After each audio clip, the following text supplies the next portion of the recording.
盆栽からしたらもったいない松盆栽生産日本一の高松の盆栽園北谷養成4代目北成隆一です。今回のテーマはね、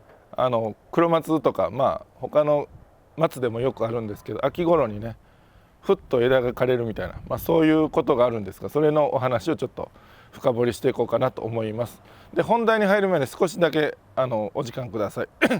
今ね無料のメールマガジンやっております。もう70通分以上でもう登録されてる方が2100人ぐらいおられるそうです。はい。でYouTube とかこういう YouTube で説明してる内容をよりね分かりやすく活字にして、専用の動画もね作ったりして、メールで字で見れるんでなお復習しやすいみたいな、そういう感じもあるかなと。で、概要欄から簡単に登録できます。メールアドレスだけで無料でできますんで、よかったらそちらもやってみてください。で、本題に戻ります。枝枯れがね起きるんですね。で、いつ頃起きるかというと、10月超えたぐらいで、どういう時かっていえば、その松の葉っぱがね、古葉と言われるあたりが、赤くなる頃によく見られるんですけども、実際今そういう枝枯れが起きた黒松、この目の前にあるんですが、どんな感じかというと、これちょっとここ見てもらえますかね。もう葉っぱも今12月なんでだいぶ前に枯れ出したんで、もうすっかり葉っぱもなくなってますけど、こんな感じで、はい。で、こっちの木はまだ葉っぱついてますけど、こういうちっちゃいね、中に芽はちゃんとちっちゃく出てきてたんですが、途中で枯れちゃったみたいな。で、これが古葉がね赤葉になる頃に同時に枯れてくるんですね。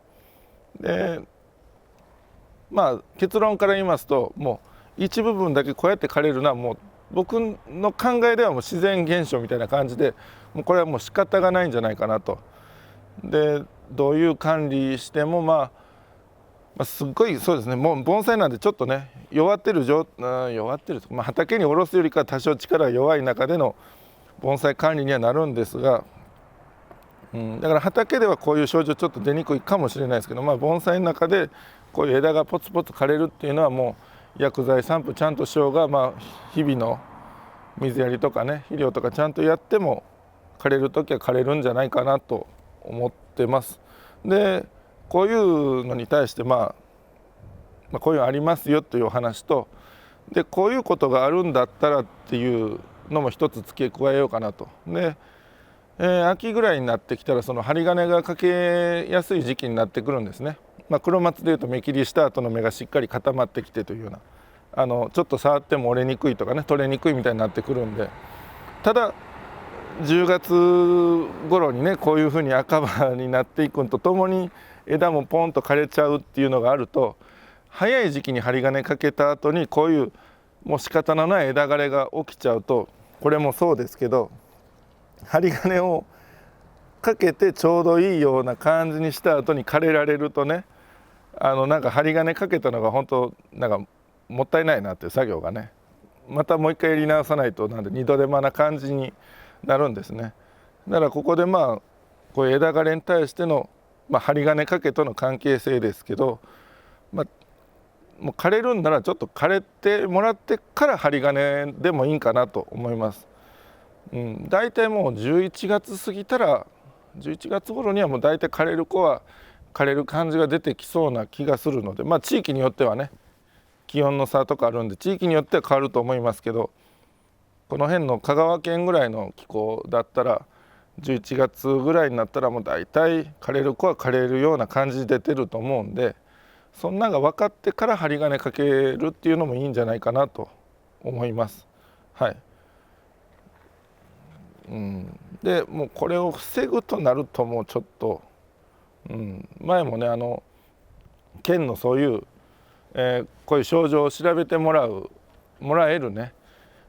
そういう機関があるんですけど、そこでお聞きしたらもうこういうのはなかなか防ぐっていうのは難しいかもしれませんでってその方も言ってたんで、僕もそうかなっていう感じで、はい。でそうですね、そろそろまとめようかな。まとめますとこういうその秋頃の枝枯れは仕方がないというのと、こういうのはもう結構どんな元気な子でもありえることなんで、こういう症状が出てから針金かけるとかね、枝厳しい剪定でもうギリギリその必要最低限まで減らす剪定みたいなのも、こういうちょっと枯れる子は枯れるっていうのは分かってから剪定するみたいな方がなんかより作業が効率的になるんじゃないかな。作業が効率的にというかいると思ってた枝がなくなるっていうんでね、かなり形バランスも崩れちゃうと思うんで、そういう注意があってもええのかなと思います。秋頃、秋のね最初頃、10月11月頃は。ちょっと話がぐちゃぐちゃとなりましたけど、そんな感じで、盆栽の枝枯れいろいろありますけど、仕方のないものもあると。でそういう枯れを見越した作業をまたした方がいいんじゃないかというお話でした。盆栽からしたらもったいない北谷養成4代目北谷隆一でした。チャンネル登録高評価メールマガジンもよろしくお願いします。